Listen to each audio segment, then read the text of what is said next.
Selamat datang di Pojok Santai. Sebelum Anda mendengarkan audiobook ini, kami menginformasikan bahwa channel ini adalah review audio dari buku yang ada di Indonesia. Untuk membaca keseluruhan buku ini, kami menyarankan membeli buku aslinya di toko buku kesayangan Anda, baik offline maupun online. Keberadaan channel ini dimaksudkan untuk membantu Anda mendapatkan pengetahuan dari buku-buku kesayangan Anda. Jangan lupa untuk subscribe, like, dan komen. Selamat datang di Pojok Santai, channel khusus yang membahas komik dan novel dengan cara asyik. Andika alias Pendekar Slebor memutuskan untuk memasuki Danau Pancawarna untuk mengejar sosok berbaju hijau. Apa yang terjadi di dalam danau? Yuk langsung saja disimak video berikut ini.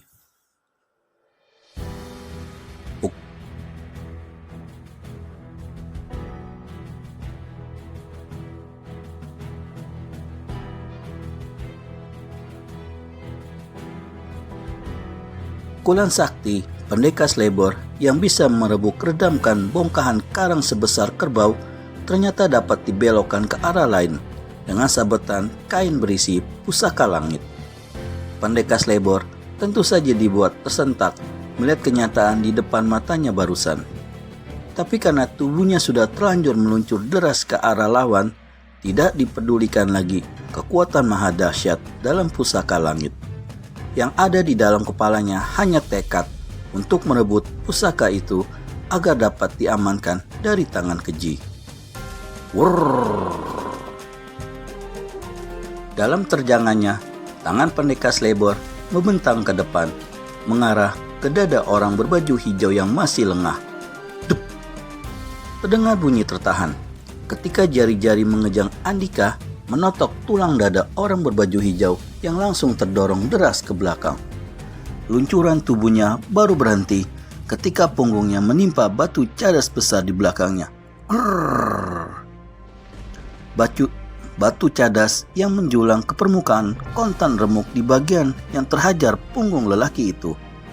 Tapi orang bertopeng kain hijau ini tampak tidak mengalami sesuatu yang berarti. Dengan tenang, kakinya menjejak ke batu cadas, lalu berenang menuju Pendekar Slebor. Mata Pendekar Slebor jadi membesar karena baru kali ini menemukan orang yang bisa menahan pukulan pamungkas warisan pendekar lembah kutukan. Apalagi tetap sehat walafiat seperti lelaki itu. Sementara itu, mata orang berbaju serba hijau itu tampak berbinar angkuh. Kalau saja wajahnya tak tertutup, tentu Pendekar Slebor akan menyaksikan senyum penuh ejekan lawannya. Lelaki bertopeng kain hijau itu makin dekat ke arah Pendekar Slebor. Sementara itu, tangannya sudah siap melancarkan jurus yang mungkin menciptakan pusaran air raksasa karena daya sakti dari pusaka langit. Sekujur tubuh Pendekar Slebor jadi mengejang karena tegang. Biarpun sudah banyak menelan asam garam rimba persilatan, tapi tak luput pula dicekam ketegangan. Seumur hidupnya, baru kali ini akan menjalani pertarungan maut di bawah air. Terlebih, kesaktian orang berbaju serba hijau itu sulit diukur akibat pengaruh kekuatan pusaka langit. Bahkan, kini dada Pendekar Slebor mulai terasa sesak. Entah sudah berapa lama berada di bawah air, dia sendiri tidak tahu. Yang pasti, paru-parunya harus diisi udara baru kalau tidak ingin dadanya pecah. Namun Pendekar Slebor tidak bisa begitu saja melayang ke permukaan. Baru saja sepasang kakinya hendak dikayu ke atas, orang berpakaian serba hijau itu telah tiba di depannya. Serrrr. Tangan kanan lelaki bertopeng bergerak menyapu ke perut Pendekar Slebor. Untunglah, pada saat yang gawat, pendekar muda itu mampu melakukan gerakan kecil ke belakang, sehingga tangan lawannya lewat beberapa rambut dari perutnya.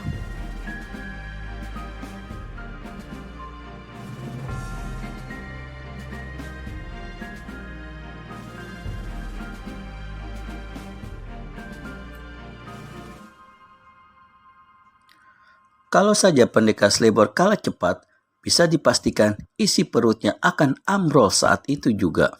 Terkena tombak kecil bermata 3 di tangan lawannya. Rupanya, orang berpakaian serba hijau itu mengeluarkan senjata saat Andika lengah. Selesai dengan satu sabetan, lelaki bertopeng hijau itu mengirimkan tebasan dan tusukan susulan. Senjatanya berpindah-pindah sasaran, dari dada ke kepala, lalu sesekali ke leher pendekar Slebor. Serangan bertubi-tubi ini membuat pendekar Slebor kewalahan. Di samping penapasannya yang sudah tak memungkinkan, gerakan lawannya pun menggila. Kalau saja kecepatan sakti warisan pendekar Lembah Kutukan tidak menyatu dalam dirinya, sulit dibayangkan lagi bagaimana keadaannya.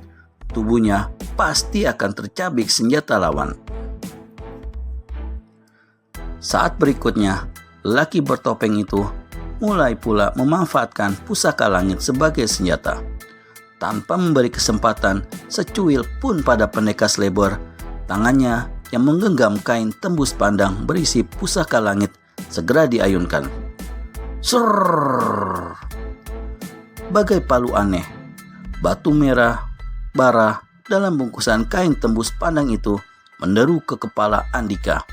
Sekejap lagi, kepalanya tentu akan remuk. Namun, keadaan terdesak seperti itu mampu membuat pendekar Slebor melakukan hal yang sebenarnya sudah tidak mungkin.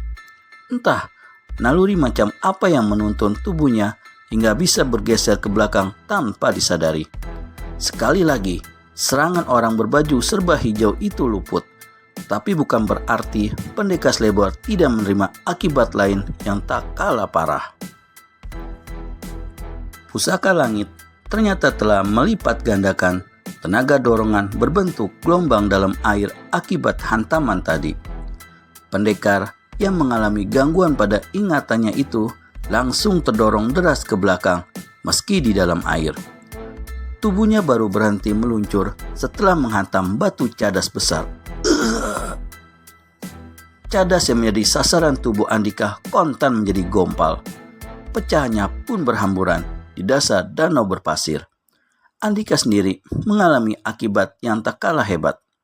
Dari mulutnya keluar cairan merah kental, yang kemudian melayang bagai asap merah dalam air. Sementara rasa sesak yang mendera punggung memaksanya melepas pernapasan. Maka air pun cepat merasuk ke saluran nafasnya. Dan ini membuat pendekar Slebor jadi gelagapan. Kesempatan itu cepat digunakan sebaik-baiknya oleh orang berbaju serba hijau itu. Kembali dilabraknya pendekar Slebor. Setelah mengayun kaki dan tangannya sekuat tenaga, tubuhnya meluncur deras dengan kaki kanan mengarah ke dada Andika. Bek! Andika langsung memekik dalam air. Namun suaranya yang terlontar kuat terendam begitu saja. Sementara terjangan air ke dalam jalan nafasnya kian parah. Wajah tampan pendekar muda itu tampak mengejang dalam bias air danau. Matanya membelalak, menahan sakit tak terkira. Perlahan-lahan pandangannya mengabur. Sebelum seluruh kesadarannya lenyap, tangan kekarnya mencengkram orang berbaju hijau itu dengan sisa tenaga. Terakhir, sret! Serangan balasan terakhir pendekar Slebor ternyata hanya mampu menyambar topeng kain berwarna hijau dan baju bagian depan lawan. Kini, pandangannya mengambur dapat menyaksikan wajah lawannya, sekaligus melihat tanda tubuh berwarna hitam berbentuk bayangan ular di dada. Setelah itu, semuanya hilang. Pendekar Slebor telah tak sadarkan diri. Apa yang terjadi selanjutnya dengan Andika alias si pendekar Slebor tidak sadarkan diri di kedalaman Danau Pancawarna? Temukan jawabannya hanya di channel Pojok Santai. Segera subscribe dan tekan tombol lonceng untuk mendapat notifikasi video terbaru dari kami. Terima kasih dan sampai bertemu kembali.